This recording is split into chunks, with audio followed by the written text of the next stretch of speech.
क्षमा breaking Jain news.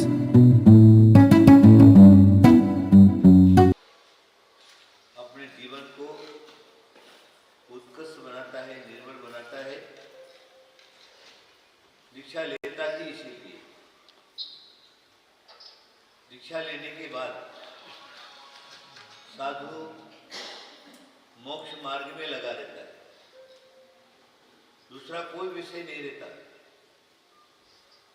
सामायिक, प्रतिक्रमण, स्वाध्याय, व्रत, संयम, नियम, तप,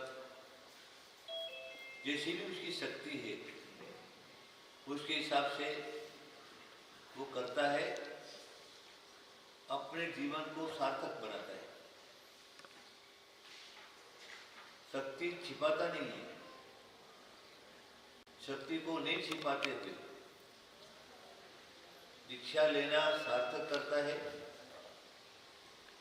साधु का कर्तव्य है वो 24 घंटे में एक बार भोजन करके ज्ञान ध्यान साधना में रत रहे और मोक्ष मार्ग पर लगा रहे। हमारे आचार्य विराग सागर जी महाराज साहब, उनका करीब 3 बार हमारा मिलना हुआ। एक बार सोनागिर से हस्तिनापुर तक हम लोग साथ में रहे, तब मुनि पद में स्थित थे, आचार्य पद उनको नहीं मिला था। दीक्षा देना प्रारंभ कर दिया था, 1-2 दीक्षा उन्होंने दी भी और उनको साथ में रख करके उनका व्रत संयम उन्होंने निभाया और अंतिम में उनका समाधि मरण कराया। उसके बाद मध्य प्रदेश में पहुंचने के बाद दीक्षा देना प्रारंभ किया। फिर आचार्य विमल सागर महाराज के सामने एक प्रश्न आया कि विराग सागर महाराज साहब आचार्य पद के योग्य हो गए हैं, दीक्षा दे रहे हैं, तो उनको आचार्य बना दिया गया। उस समय आचार्य भरत सागर महाराज भी विमल सागर महाराज के संग में प्रमुख मुनियों में थे, उपाध्याय परमेश्वरी थे और विराग सागर महाराज के सहपाठी थे। विचार विमर्श हुआ। उसके बाद आचार्य विमल सागर महाराज ने उनको लिखित रूप में आचार्य पद दे दिया। आचार्य पद महोत्सव हुआ। फिर गुरु का आशीर्वाद प्राप्त करने के बाद वो आशीर्वाद फलने लगा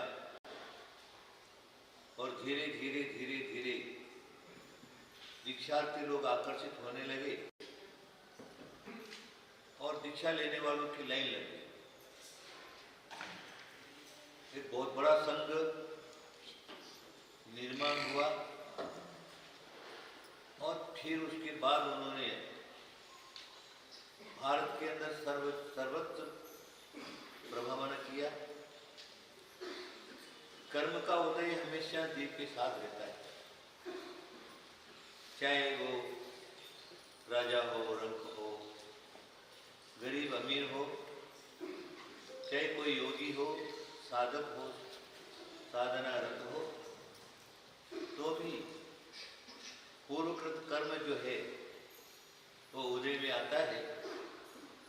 कर्म उदय के कारण कुछ ऐसे कारण बने।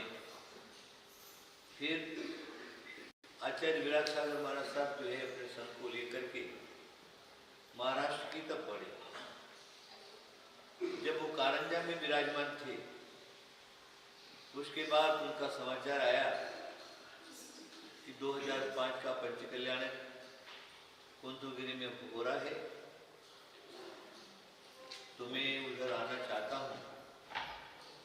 फिर तुरंत यहाँ से समाचार भेजा कि आप जो क्या है अवश्य पधारिए।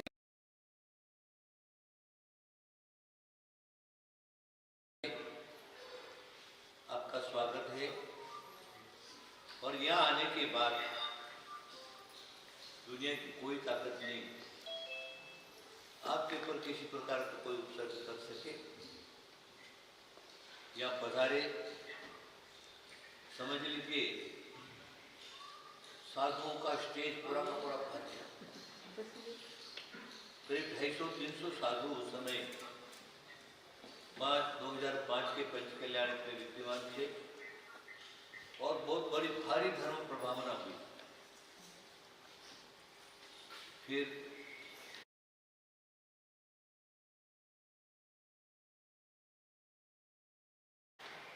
आचार्य से यहाँ पर रहे कुछ दिन, वहाँ को हुआ, विचार विमर्श हुआ। आप जानते हैं एक आचार्य से दूसरा आचार्य मिले तो तत्व चर्चा होती है, कुछ कमियां पूरी होती है।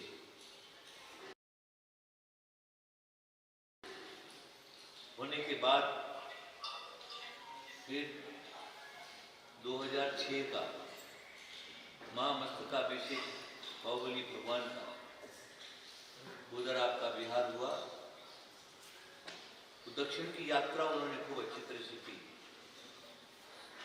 पांडिचेरी, चेन्नई आदि आदि उधर सब तरफ घूम करके तो वापस उधर से आए। उसके बाद गरुड़ पंच कल्याण प्रतिष्ठा जो हुई, युवाचार्य गुणधर नंदिनी महाराज साहब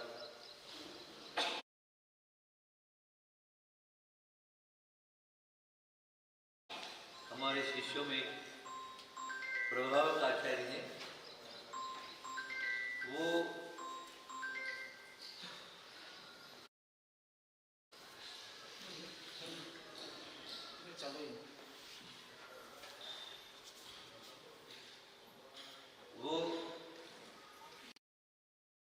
इस विषय में अच्छा भाग लेते हैं। हमारा भी गरुड़ जाना हुआ। आचार्य विराट सागर महाराज भी दक्षिण से फिर वापस इधर पधारे, गरुड़ में मिलन हुआ।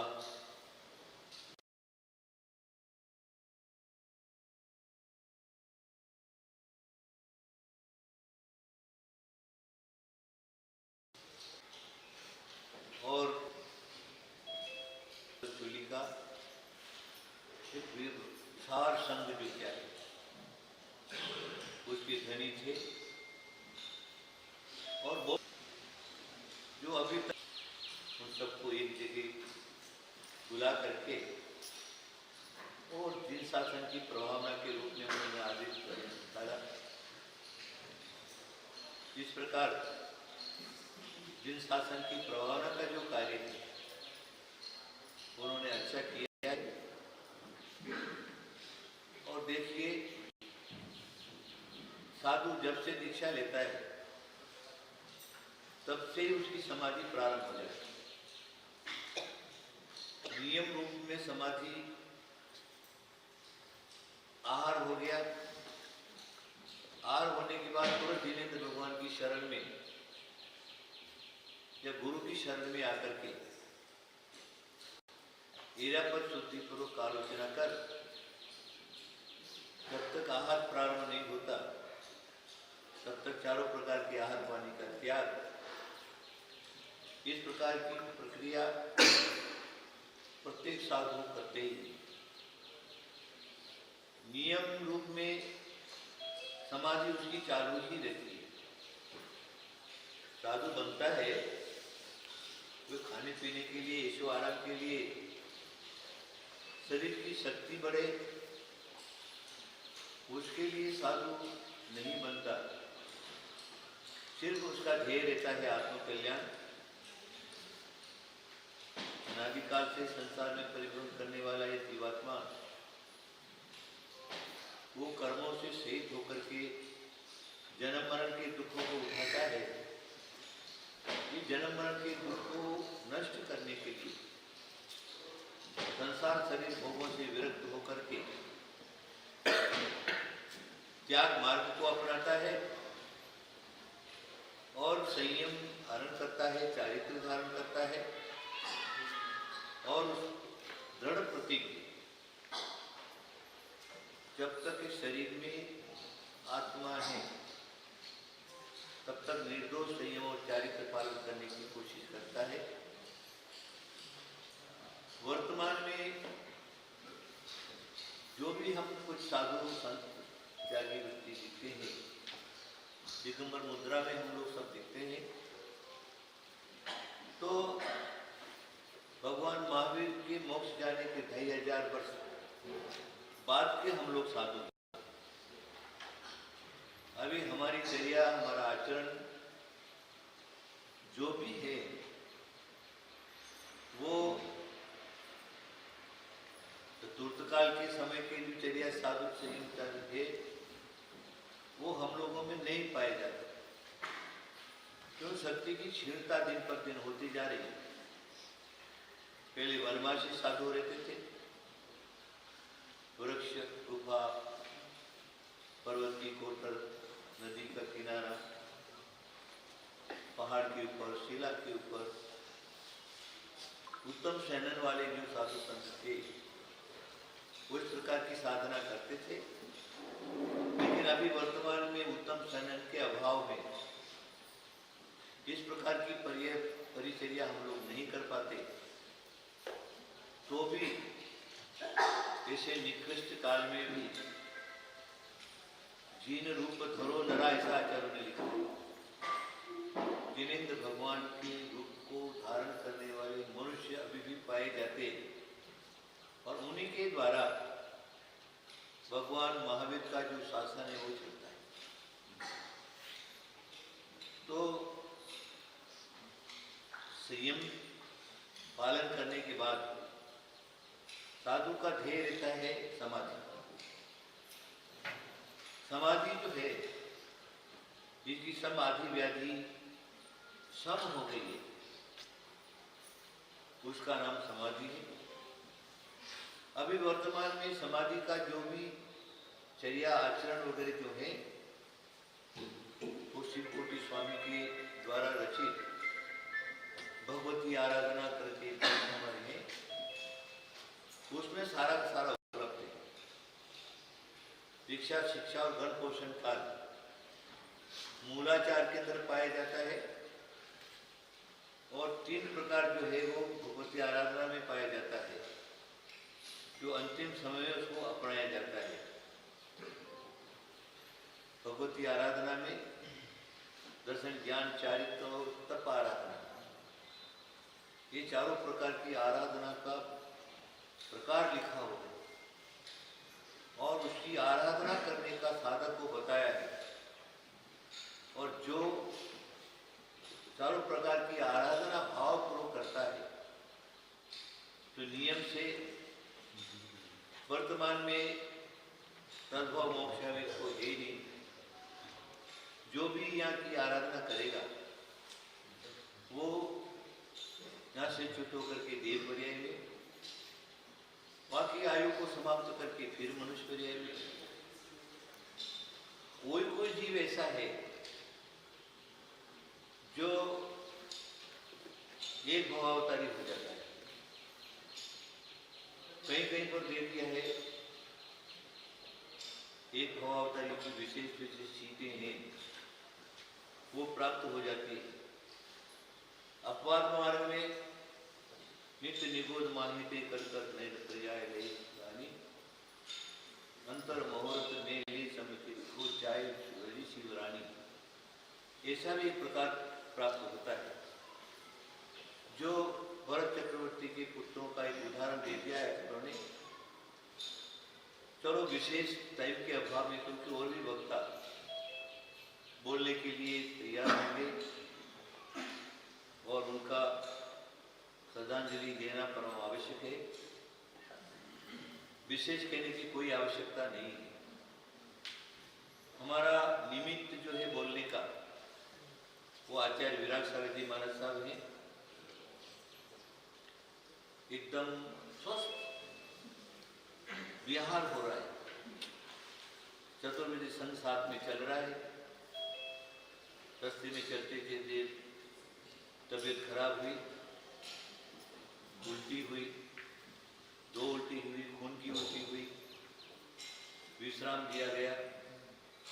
जब डॉक्टर की टीम सारी वहां पर पहुंची, तब डॉक्टरों का यही कहना था कि इनको एडमिट करना पड़ेगा। अगर इनको एडमिट नहीं किए तो नहीं बच सकते, इनको ट्रीटमेंट लेना जरूरी है।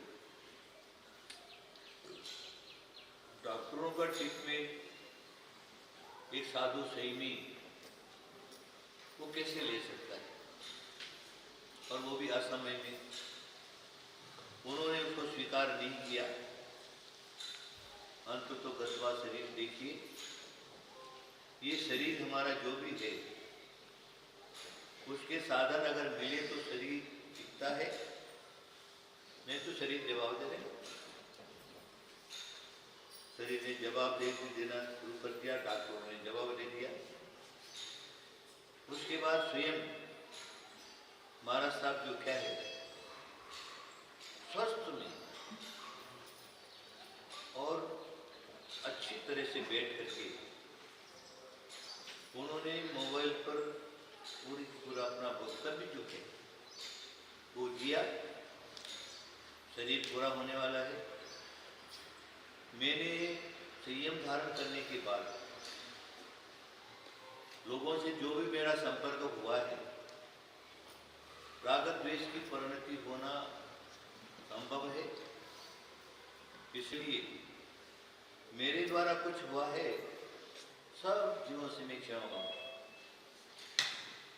सदमस्त मान करके आप लोग भी निष्कषा होकर के मुझे क्षमा करें। ये बहुत बड़ी चीज है, गड़बड़ घोटाले वाली बात नहीं है, आंख मूंद कर वाली बात नहीं है, कमरे में बंद करके और समाधि समाधि समाधि करने की बात नहीं है। एक संयमी अपने त्याग पूर्वक चारित्र धारण पूर्वक होश हवास के अंदर हमामी सब जीवानाम सभ्य शिवा खमुद्र में बोल रहा है, तो साधारण बात नहीं है। उन्होंने सब जीवों से क्षमा मांग ली।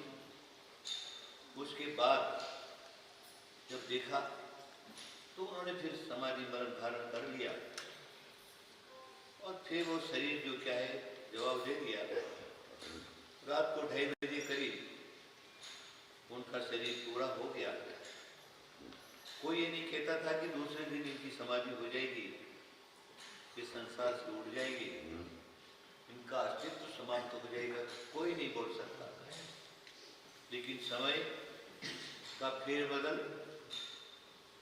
ने उनकी मारी, और आखिर उनको संयमित जीवन के अंदर संयम पूर्वक अपने शरीर को छोड़ दिया और स्वर्गस्थ हुए।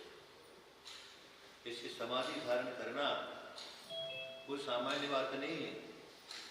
समाधि का प्रकार लिखा है, 12 वर्ष से लगा करके साधक जो साधना करता है उसकी समाधि भी स्वीकार किया है, और जिन्होंने महीना 2 महीना 4 महीने में किया है क्या, उनकी भी समाधि स्वीकार किया है। नहीं तो अंतिम में अंतर्मोह के लिए भी चारों प्रकार की आराधना को आराधना करते हुए ये मानव शरीर को छोड़ देता है। उसकी समाधि भी जो क्या है स्वीकार किया है आचार्यों ने। तो वही प्रकार उपसर्ग दुर्भिक्ष आचार्य ने बता दिया, तो उपसर्ग हो गया है, इस प्रकार का कारण बना। तो सही में जो क्या चारों प्रकार के आहार का त्याग करके और आराधना को स्वीकार कर लेता है और संयम और त्याग पूर्वक अपने शरीर को छोड़ देता है। यही साधना का फल है।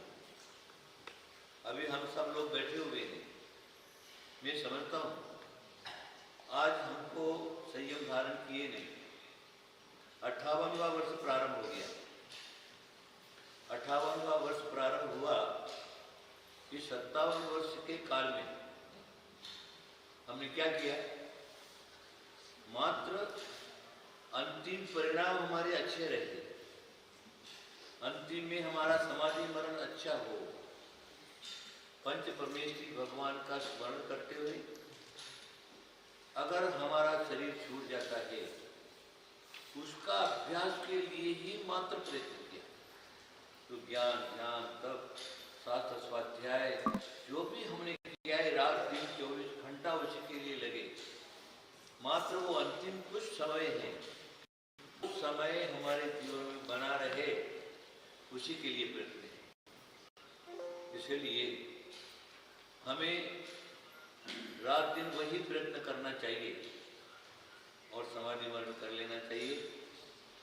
ज़्यादा मैं कुछ नहीं कहूँगा, इतना कहूँगा ऐसे आराधक, ऐसे तपस्वी, ऐसे संयमी और ऐसे साधक महाव्रती आचार्य विराट सागर महाराज इस दुनिया से चले गए। उन्होंने अपने चतुर्वेदी संघ का भार हमारे आचार्य परमेश्वरी विद्युत सागर महाराज विराजमान है, उनके ऊपर डाला है। अब गुरु का आदेश, गुरु की आज्ञा और दिनेंद्र भगवान का वचन,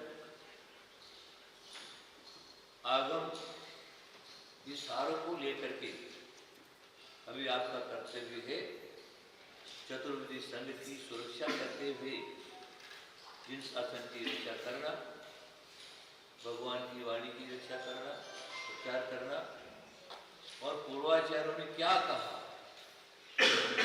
उसके हिसाब से इस स्टेज पर या अपने प्रवचन में, अपने भाषण में उसको निडरता से कहना कि आगम में ऐसा ही लिखा है, करना नहीं करना तुम्हारे हाथ में।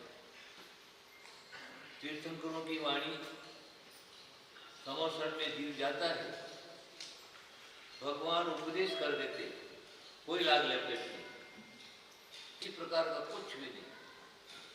जिनका कल्याण कैसे उनका उपदेश कर दिया, पालन किसको कितना करना है वो जीव के ऊपर निर्भर रहता है।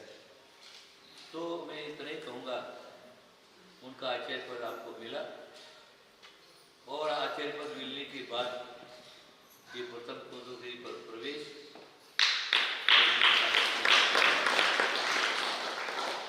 और मैंने आपको बताया है, आप जो क्या है ये भगवान की वाणी, आचार्य परमेश्वर की वाणी को सुरक्षित रखेंगे, उसी के अनुसार अपने जितने भी आपसे दीक्षित हैं सो कल्याण के साथ पर कल्याण करेंगे। मेरा भी ऐसा अभिप्राय है। हम सब लोग मिल करके आचार्य श्री विराट रेड्डी महाराज साहब उनकी समाधि मरण के उपलक्ष्य में हम सब लोग मंगल कामना करते हैं। मंगल कामना क्या कि इस पर्याय में संयम मिला, संयम की साधना करके उन्हें देव हुए और वहाँ से फिर मनुष्य पर्याय प्राप्त करें और शीघ्र मोक्ष जाने का उपाय करें। ऐसी मंगल कामना हम लोग सब करते हैं। उनके चरणों में उनकी श्रद्धांजलि देते हैं कि हम भी क्यों कर रहे हैं, क्या आवश्यकता है। समाधि मन करने वाला तो कर गया, वो तो चले गए, और पीछे से ये सारी सरल काम करने की आवश्यकता है। तो भगवती आराधना करने इस बात को कहा है कि आराधक चारों प्रकार की आराधना पूर्वक अपने शरीर को छोड़ता है। तो शपथ के शरीर का दर्शन, शपथ की समाधि के लिए जाना, शपथ की समाधि के लिए चाहे वो कितने भी दूर हो, 12 योजन तक साधु अपना स्थान छोड़ करके उसकी समाधि में जा सकता है। वहाँ पर रात्रि दिन का भी भेद नहीं है। इस प्रकार का कहीं मौका मिला, कोई समाधि करना चाहता है तो उसके सहयोगी अपना स्थान छोड़ करके वहाँ जा करके उनकी समाधि कराते हैं। है ना। तो हम भी इस प्रकार की भावना पाएंगे। अब अंतिम समय से उनके परिणाम क्या थे हम क्या कह सकते हैं, लेकिन हम इतनी भावना भा सकते हैं कि जो विनेंद्र भगवान की वाणी, भगवान महावीर ने जो कहा संयमी को क्या करना चाहिए, भगवान महावीर की वाणी के अनुसार, पूर्वजों की वाणी के अनुसार, भगवती आराधना के अनुसार हम लोगों की भी समाधि मरण अच्छी हो। हम सब लोग ऐसी भावना पाएंगे। उनकी समाधि कैसी, उनकी समाधि से कि हमारी भी समाधि हो, ये हम नहीं कह सकते। हम इतना कहेंगे कि जो समाधि का जो फल है, अनादिकाल से जो जीवों को प्राप्त हुआ संयमियों को, वो समाधि का फल हमको प्राप्त हो और हमारा भी समाधि मन अच्छा हो, ऐसा भगवान बालनाथ के चरणों में भक्ति पूर्वक मान्यता करते हुए, भावों को मनाते हुए उनके चरणों में